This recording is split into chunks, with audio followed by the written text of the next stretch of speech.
আসসালামু আলাইকুম রহমতুল্লাহ। আজকে আমরা শিখব সপ্তমের গণিত 1.2 অনুশীলনীর একটি অঙ্ক, 17 নম্বর একটি অঙ্ক। কি বলেছে দেখুন, এমন দুইটি ক্ষুদ্রতম ক্রমিক সংখ্যা নির্ণয় করো। দুইটি ক্রমিক সংখ্যা নির্ণয় করতে বলেছে, যাদের বর্গর অন্তর, বর্গ থাকবে, অন্তর থাকবে। অন্তর মানে কি? বিয়োগ। যাদের বর্গের অন্তর কি হবে? পূর্ণ বর্গ সংখ্যা হবে। বলেছে যে দুইটি ক্রমিক সংখ্যা নির্ণয় করো যাদের বর্গের অন্তর মানে বিয়োগফল, দুইটি সংখ্যার বর্গের বিয়োগফল কি হবে? পূর্ণ বর্গ সংখ্যা হবে।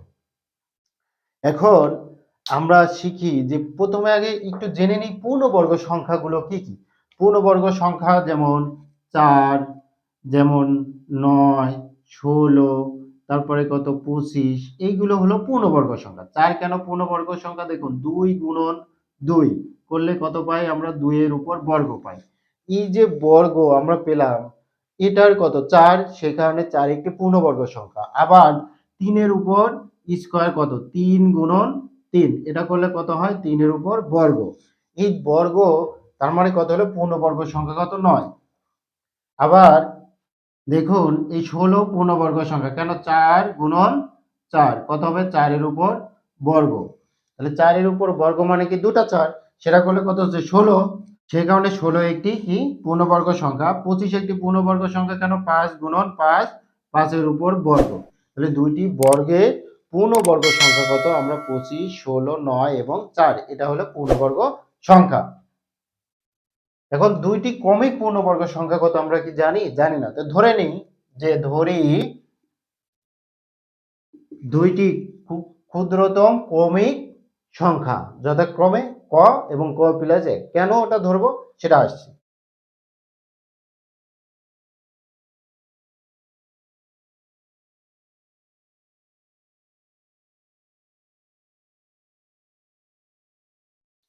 দেখুন এখানে ক্রমিক সংখ্যা একটা ধরলাম কি ক, আরেকটি কত? ক প্লাস 1। অবশ্যই ক প্লাস 1 হবে।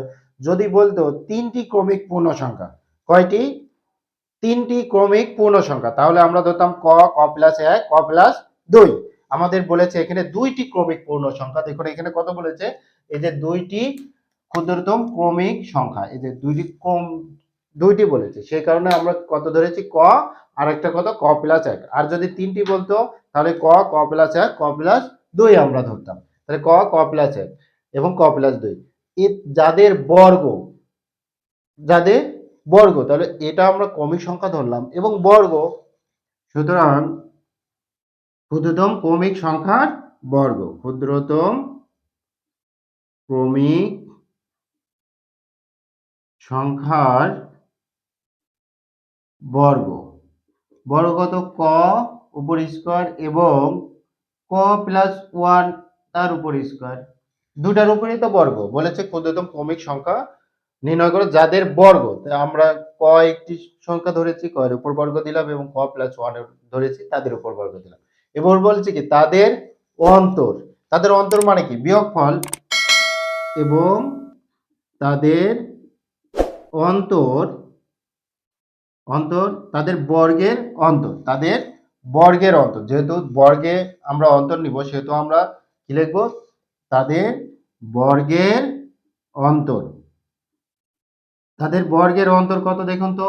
ক প্লাস 1 তার উপরে স্কয়ার মাইনাস ক এর উপর স্কয়ার। এখন কথা হলো যে ক এর উপর স্কয়ার, এটা কেন পরে লিখলাম, আগে কেন লিখলাম না? দেখুন ক এর মান যদি আমরা 1 ধরি, এখানে 1 ধরলাম, তাহলে এখানে 1 আর 1 কত? 2, 2 এর উপর স্কয়ার, তার মানে কত হচ্ছে? 4। আর পরে 1, ক এর মান তো একই, এখানে 1 এর উপর স্কয়ার দিলে 1 হলো। তাহলে বড় সংখ্যা কত? ক প্লাস 1 অবশ্যই বড় সংখ্যা।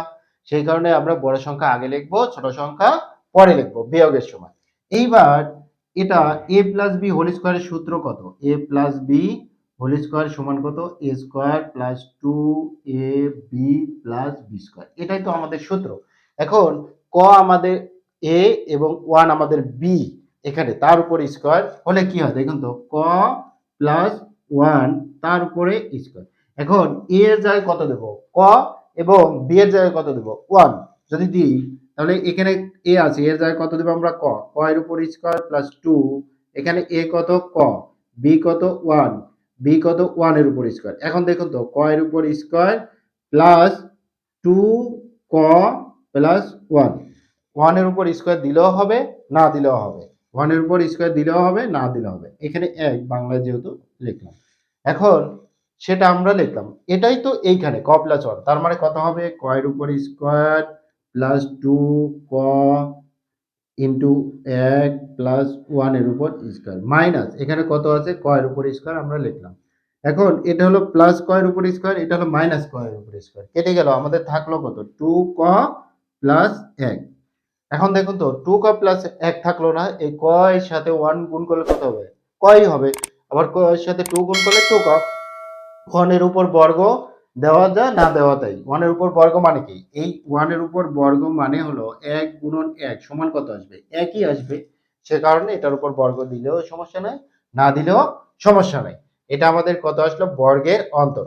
এখন আমরা কি করব, এখন ক সমান বা ক এর মান যেভাবে লেখেন না কেন ক এর মান আমরা কত লিখবো 1 2 3 4 ইত্যাদি বসিয়ে পাই, ইত্যাদি কি করব ইত্যাদি বসিয়ে পাই।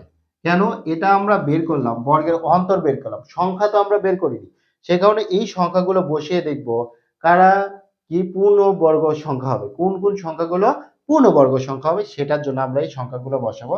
যদি বসাই ক সমান কত 1 হলে, ক সমান যদি 1 হয় তাহলে কত হবে এখানে 2 গুণন 1 প্লাস কত 1 সমান কত 2 আর 1 গুণ করলে কত হবে 2, 2 এর সাথে 1 যোগ করলে কত হবে 3।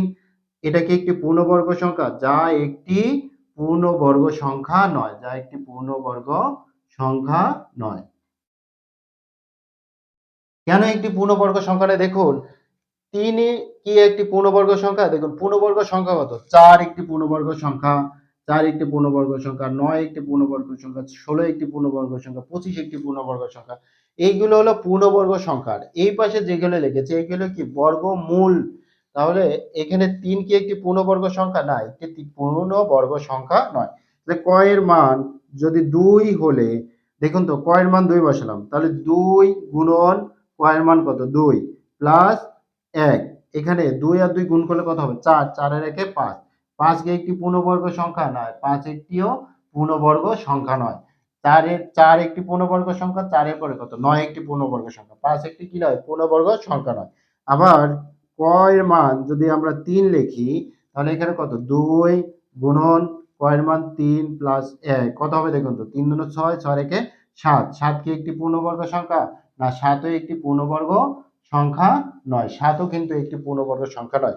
আবার ক এর মান যদি আমরা 4 লিখি তাহলে কত 2 গুণন 4 প্লাস 1 কত হলো 4 দুগুণ 8 আর 1 কত 9, যা একটি পূর্ণবর্গ সংখ্যা। এখানে দেখুন এই যে 2 আমরা 2 লিখেছি গুণন কত ক এর মান কত বলছি 4 হলে, তাহলে 4 দুগুণ 8 আর 1 9, যা একটি পূর্ণবর্গ সংখ্যা, যা একটি পূর্ণবর্গ সংখ্যা। আমরা একটি পূর্ণবর্গ সংখ্যা কত পেলাম 4, একটি 9 একটি পূর্ণবর্গ সংখ্যা পেলাম, তার মানে ক এর মান কত হলে পূর্ণবর্গ সংখ্যা হচ্ছে, ক এর মান 4 হলে, 4 হলে 9 একটি পূর্ণবর্গ সংখ্যা, তার মানে ক একটি পূর্ণবর্গ সংখ্যা, আর আরেকটি কত ক প্লাস 1 তার মানে কত 5, সেই কতটা লিখব। সুতরাং একটি সংখ্যা কত আমাদের একটি সংখ্যা 4, একটি সংখ্যা কত ক সমান 4, আর অপরটি কত, এবং অপরটি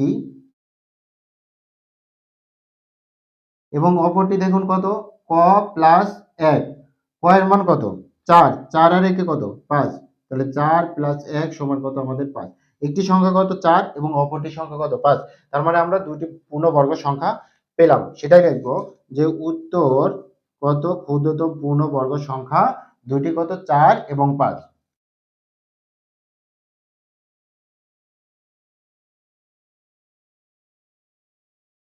একটি 4 এবং একটি 5, এটা কেন একটু খেয়াল করুন, প্রশ্নে বলেছে বর্গের অন্তর, তাহলে একটি সংখ্যা কত 5, 5 লিখলাম, এবং কি বলেছে বর্গ আমরা দিলাম, দুইটি তো সংখ্যা একটি 4 এবং একটি 5, 5 এর উপর বর্গ দিয়েছি, 4 এর উপরও বর্গ দিই, এবার 4 এর উপরও বর্গ দিলাম, তাদের কি বলেছে বিয়োগ না যোগ, অবশ্যই বিয়োগ, তার মানে বিয়োগ দিলাম, অন্তর মানে কত বিয়োগ, তাহলে 5 এর উপর বর্গ কত হলো 25, 4 এর উপর বর্গ কত 16। এবার 25 থেকে 16 বাদ দিলে কত থাকছে দেখুন তো 9, আমাদের কত থাকছে 9। 9 কি একটি পূর্ণবর্গ সংখ্যা নয়? অবশ্যই 9 একটি পূর্ণবর্গ সংখ্যা, কেন 3 এর উপর বর্গ করলে কত হচ্ছে 9 হলো। সেই কারণে আমাদের যে উত্তর পেলাম এটা কিন্তু সঠিক। এই পাশে যা আছে তা কিন্তু আপনাদের অঙ্কের জন্য না, এটা আপনারা লিখবেন না, এটা আপনাদের বোঝানোর জন্য আমি লিখেছি। তাহলে আমরা যেটা পেলাম একটি সংখ্যা 4 আর একটি সংখ্যা কত 5, তাদের বর্গে কি হবে পূর্ণবর্গ সংখ্যা হবে, সেটা আমরা বুঝলাম। আশা করছি বুঝতে পেরেছেন। ভিডিওটি কেমন লাগলো অবশ্যই কমেন্ট করে জানাবেন। সামনের পর্ব দেখার আমন্ত্রণ জানিয়ে এখানে শেষ করছি। আসসালামু আলাইকুম ওয়া রাহমাতুল্লাহ। Hey there. Subscribe to my channel. And also press this bell icon.